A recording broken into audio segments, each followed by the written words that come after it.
Hi there! Let's talk about the great new features and improvements in version 1.5 of Volumator. Now, this is by far the biggest update yet. There's a ton of really awesome stuff, so before we get into it, let's just talk about the high-level improvements. We now have the ability to convert non-Volumator volumes to Volumator ones, so you can port your old volumes over to the new system. We can now add additional data to existing volumes. We can even wipe and rebuild volumes. There's a new generation mode that builds hyper-simplified volumes. There's also an auto-detection system for super simple shapes. We have drone debugging now, so you can see where drones might be escaping out of geometry. And you can reseed volumes to remap the shape and change the configuration. And there's also now the ability to change the volume class of a volume while retaining its shape. And there's tons and tons of improvements to the UI and the general experience of using Volumator, and of course, loads of bug fixes and miscellaneous improvements throughout. First off, let's talk about these new build modes. So in the new update, you'll notice there's 3 buttons at the top here, and that selects which build mode that you're in. So previously on the build panel here, whenever you pressed one of these top 3 buttons here, you'd create a brand new volume, and that's what this mode is here.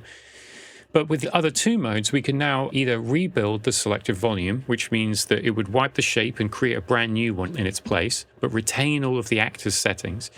Or, additionally, we can just add additional detection data to the selected volume as well. So extending it or expanding it or just creating new points where it would benefit from it. So let me just show you how this works here. So we're just going to quickly create a volume here. But let's say for some reason I've changed my mind and actually I only want the volume to be at the beginning here. But I've set a bunch of settings on this volume here, like these. I just want the volume to be in this little section here. So with the volume selected, I'm going to change to rebuild selected, and it will wipe the shape and replace it with the newly detected shape. Let's start build piloting. We're just going to do this. Now you can see that the shape comes to here, but the actor has stayed the same because it's kept all of the settings and all the properties that we had on the actor. What it also means is we can take a volume manually created that we made before we got Volumator, let's say, and we can convert this into a Volumator volume. So let's say we're going to turn this to blue. We're going to disable these again. So you've got a whole bunch of settings on this volume here that you'd added when you created this manually. But we're going to rebuild it and recreate it with Volumator. So we're going to fire the drone out. And you can see here, clearing and rebuilding selected volume. And you can see now that our volume correctly covers the space, but yet it's retained all of the settings that we had previously. So this means that you can do passes over levels before you bought Volumator and replace them with Volumator ones, safe in the knowledge that it's retained your settings and anything that you had on the volume itself. So the third mode is add to selected. And what that means is that we can add additional detection data to the volume. So in cases where it needs expanding or extra definition, we can simply just add more data to it. Now, a really good example is this section here. So if I just hide the volume here and come to player collision, so we're now looking at this simple collision, you can see that there's some giant collision that's blocking the stained glass window here. And that is what's causing the volume to cut outwards like this. So it's incorrectly detecting the space.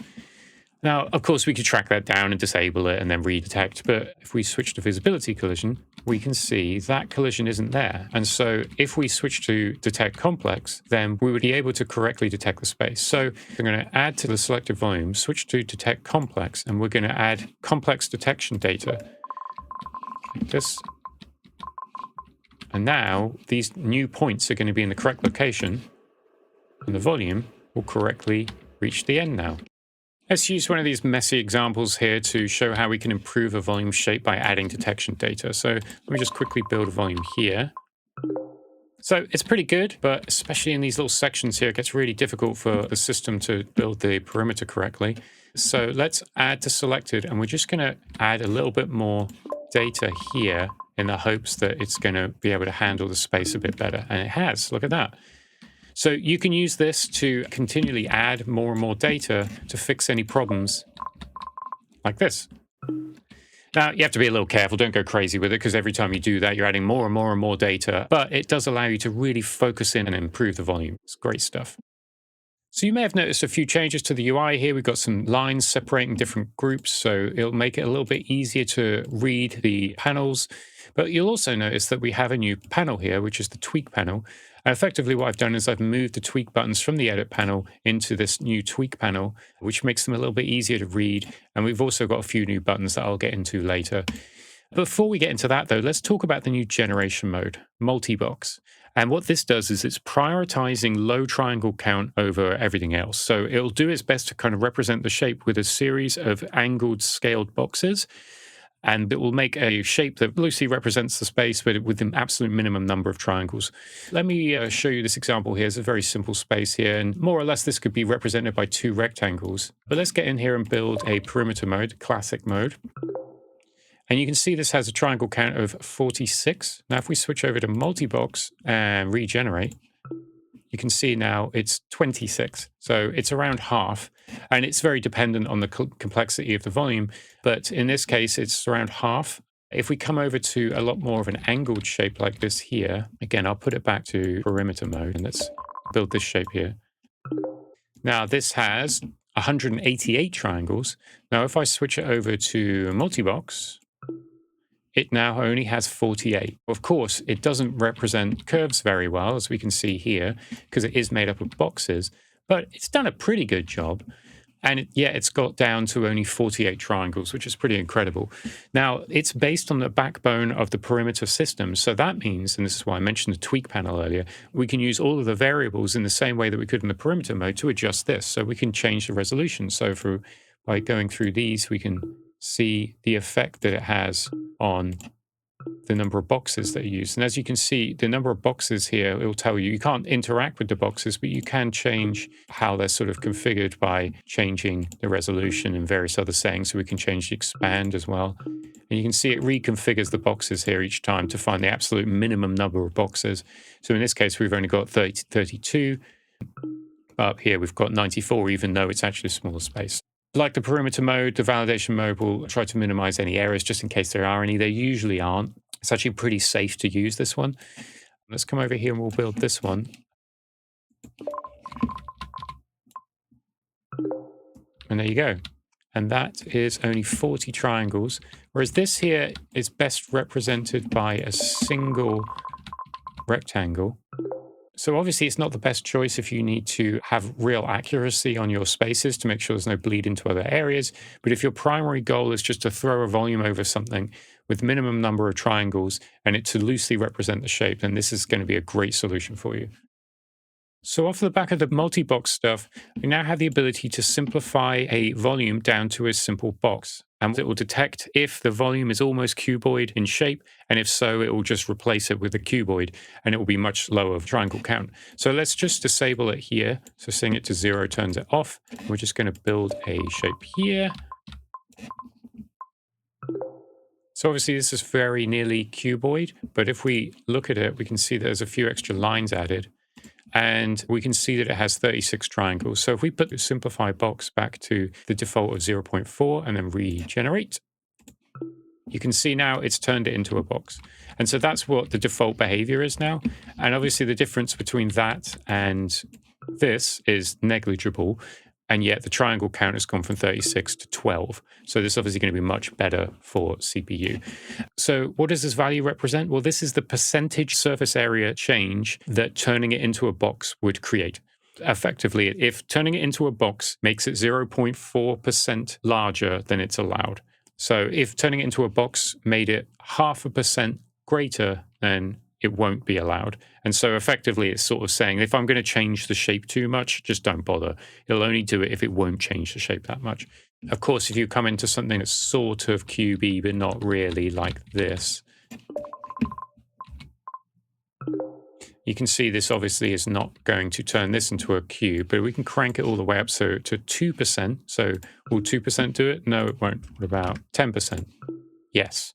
Typically, I don't think you're going to want to adjust this that much, but just know that it's there. And if you get to a point where you're just like, I just want everything to be boxes, just crank this as high as you want. And of course, like with most controls, you can max out a higher value by manually typing it. If you're using drones and you're finding that they're escaping geometry, you can now debug them and sit on top of them a bit like a cat on a Roomba as it flies around the room. and that will allow you to see where it's flying. But also, once you've finished the drone, it will show you the path that it took. And so you can wait until it flies out of the room and then retrace the path that it took to find the exact point where it flew out. So when I hit the Start Build Drone button here, you'll see underneath the Stop button, there's the Debug Drone button, and that will put the drone in debug mode. So off we go, debug drone. And now we get a POV shot from the drone. And there we go, it's escaped. So when we stop it, it doesn't build a volume, and instead it's built a spline. And you can see, I went through the geometry here, but you can see that the spline flies all the way back to this section. You can see the path it's taken throughout the room here. This is clearly the point that it's flown through. So if we select this piece of geometry here, and we can see that the collision is set to no collision. And so that's obviously the cause of it. But this can be really handy when you've got sections where you just can't tell why the drone or where the drone is flying out. It'll give you an easy way to find out where those problems are. Okay, let's talk about volume reseeding. So if we come over to the tweak panel, you can see that underneath the tweak buttons, there's a reseed volume button. Let me just quickly build a volume here now that we can correctly build this with the fixed geometry. And we can see that the volume, as usual, is pretty darn good. So if we show selected, it's obviously somewhat of a concave shape because we've got cut-ins here, and those typically require a lot of maths and a tiny bit of guesswork to figure out the correct shape. And this is where the reseeding can come in, certainly on the perimeter mode. So each generation mode has a different way of handling reseeding, but in perimeter mode, it will only really work if it's a concave shape, and it will basically rejig the points and give you different options. So every time I press reseed, it's going to pick a random number, and it doesn't really matter what it is. It's stored, but you don't need to adjust it. You can just hit this until it looks better. So sometimes it makes a difference, sometimes it doesn't. Let's see what it does. So you can see here, it just changed it subtly. Just slightly different options for you. And sometimes the triangle count will change. Sometimes this can make a really big difference in cases where the integrity is not fantastic. And so you have different options here. But let's just quickly switch over to, say, voxel mode here. We're going to regenerate this. And you'll see when we reseed with this, it sort of shuffles around the grid.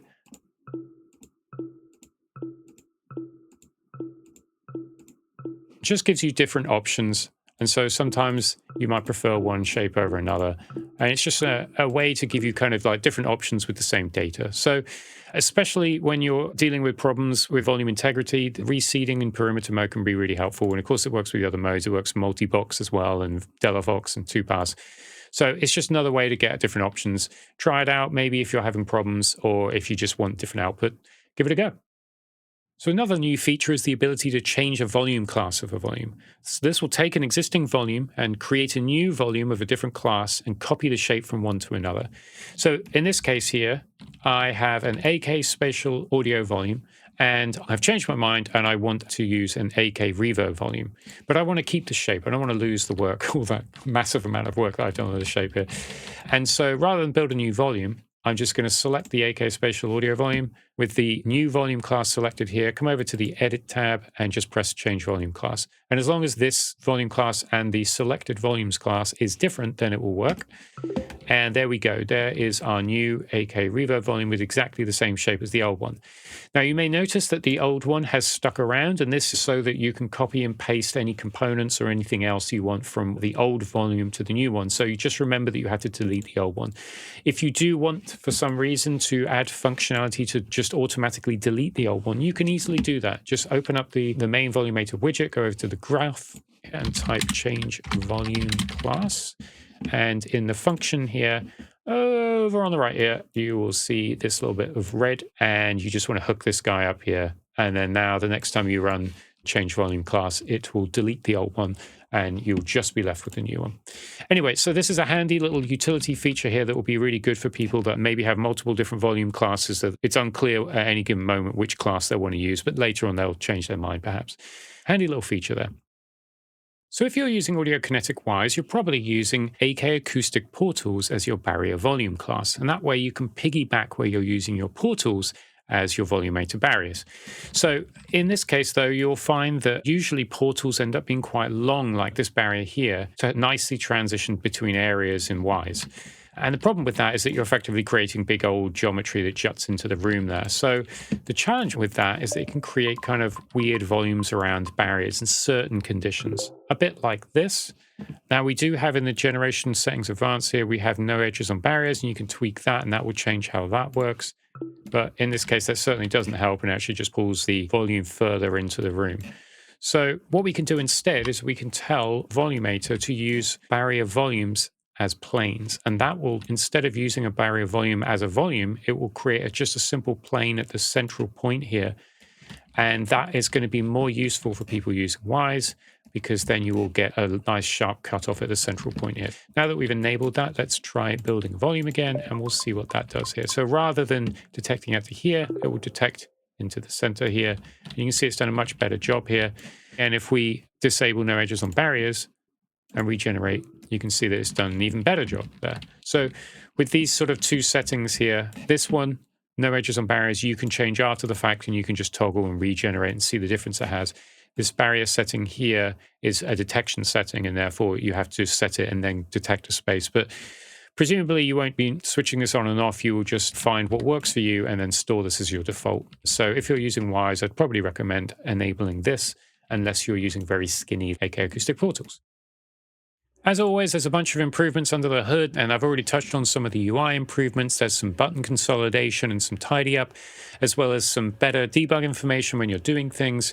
So as always, keep your feedback coming and happy volume building.